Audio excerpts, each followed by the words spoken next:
আহলে সুন্নাত ওয়াল জামাত, বড় ভাইজান হুজুর কিবলা, বড় ভাইজান হুজুর কিবলা, আহলে সুন্নাত ওয়াল জামাতের কর্ণধার পীরজাদা আব্বাস সিদ্দিকী ভাইজান হুজুর কিবলা। নারায়ে তাকবীর।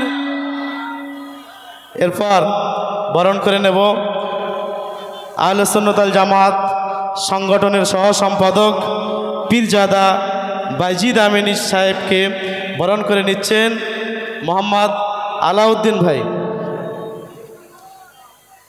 তাকবীর দে, নারায়ে তাকবীর, নারায়ে তাকবীর।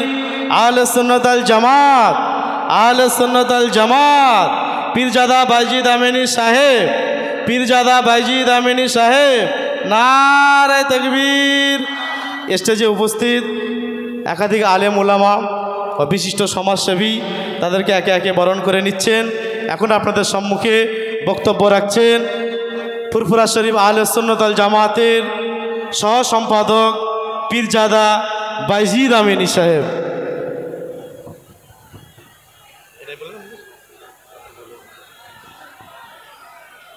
ভাই, আমি আরও একবার মাইক ধরছি, আর কেউ আলোচনা করার নেই, ভাইয়ের পরেই আমি আলোচনা করব।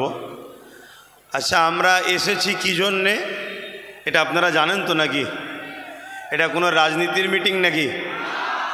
এটা আমাদের অস্তিত্ব বাঁচাবার মিটিং। এখানে কে কি দল করে, কে কি পছন্দ করে, ওটার লড়াই এখানে আমরা আসিনি। আমরা এখানে এসেছি আমাদের ইমানের ওপরে কেন্দ্র সরকার হাত দিতে যাচ্ছে, এবারে ওদের কালো হাতকে ভাঙতে আমরা এসেছি। পারবেন তো নাকি? কথা বলুন, পারবেন তো নাকি? কিন্তু সেই জায়গায় শুরু হচ্ছে আজ থেকে। এ লড়াই কিন্তু অনেক দিনকারের। পারবেন না আবার আমাকে নাবিয়ে দিয়ে সরে যাবেন কেন? অনেক রিকোয়েস্ট করেছে ছেলেরা, নিশ্চয়ই আপনারা জানেন। আমি এসব বিষয় থেকে অনেকটা দূরে সরে গেছিলাম। কেন আজকে যা ঘটছে 2013, 14, 15 সব আমার বলে দেওয়া আছে। সোশ্যাল মিডিয়া খুলবেন, 13, 14 ওয়াজ আমার শুনবেন, সব বলে দেওয়া আছে। আমি সব আল্লাহরে বলে দিয়েছি। আজমির শরীফলে কি হচ্ছে, মসজিদে কি হবে, কবরস্থানে কি হবে, তোমাদের কবর হবে না পুরানো হবে, কি ষড়যন্ত্র সব বলে দিয়েছি। তারপরেও কিন্তু আহলে সুন্নাত ওয়াল জামাতের রাজ্য জুড়ে যারা নেতৃত্ব আছেন, বিশেষ করে আওলাদে আল্লামা বাইজিদ আমিন ভাই অনেক রিকোয়েস্ট করছে, ভাই 2-4টে মানুষের জন্য মন খারাপ করলে হবে না, আপনাকে নাপতে হবে। তা আমি নেবে কি অপরাধ করলাম না তো? আজকে 6 ডিসেম্বর, এই দিন আমাদের ঐতিহাসিক বাবরি মসজিদ গেছে। এই দিনকে স্মৃতি করে আমরা শুরু করছি। ইনশাআল্লাহ ততদিন পর্যন্ত আমরা এই প্রতিবাদ ছোট বড় করে চালিয়ে যাব যতদিন না আমরা আমাদের বাবরি মসজিদকে ফিরে পাবো। রাজি কারা আছে হাত তুলে দেখান। ইনশাআল্লাহ পারবো না? পারবো না? কথা বলুন, পারবো না? পারবো না? এর একটা ছোট্ট নমুনা দে ভাইকে দিচ্ছি। মসজিদে আকসাকে নিয়েছিল সেলিবিয়ারা। মসজিদে আকসাকে সেলিবিয়ারা দখল করে নিয়েছিল।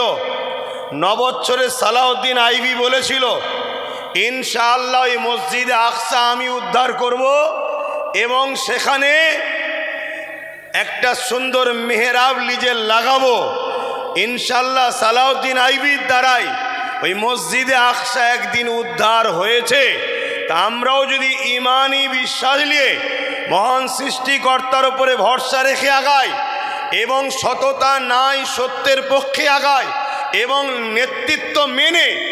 নেতৃত্ব মেনে যদি আগায়, মুনাফেক যদি চিনে আগায়, ধোঁকাবাজ যদি চিনে আগায়, ইনশাল্লাহ আমিও বলে যাচ্ছি সেদিন বেশি দূর নয় যেদিন বাবরির জায়গায় আবার নতুন করে সুন্দর কারুকার্যের বাবরি মসজিদ করে উঠবে ইনশাল্লাহ। আরো জোরে বলুন ইনশাল্লাহ।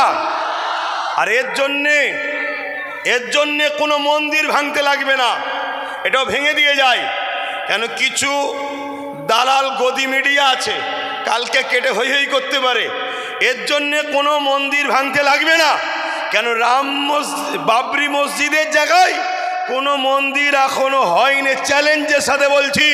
কেন আমার খোদার জায়গাতে কোনো মায়ের লাল এমন পয়দা হয়নি সেখানে অন্য কিছু করে দেখাতে পারে। জোরে বলুন সুবহানাল্লাহ, জোরে বলুন নারে তাকবীর।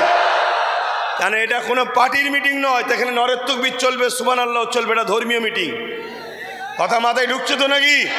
হ্যাঁ, এখানে আমাদের ঘুমকে প্রায় ভাঙিয়ে দিতে যাচ্ছে কেন্দ্র সরকার। পুরো এখনো ভাঙেনি, পুরো ভাঙলে তো আরো ভয়ানক ব্যবস্থা হবে। তার শুরু 6 ডিসেম্বর থেকে। আগামী দিন দরকার হয় ব্রিগেড, না হয় শহীদ মিনার, যেটা হোক। প্রস্তুত তো নাকি? ধোকা নয় তো, ধোকা নয় তো। আমি এই লড়াই কিন্তু পুরো বাংলার অলিতে গলিতে করার পর সব ফাইনাল রাজ্যের পক্ষ থেকে এখানে, তারপরে বিভিন্ন রাজ্যে আরও যিনারা করছেন তিনাদের সবাইকে একসাথে হয়ে আমরা প্রয়োজন হয়, বুঝতে পারছেন তো নাকি? প্রয়োজন হয়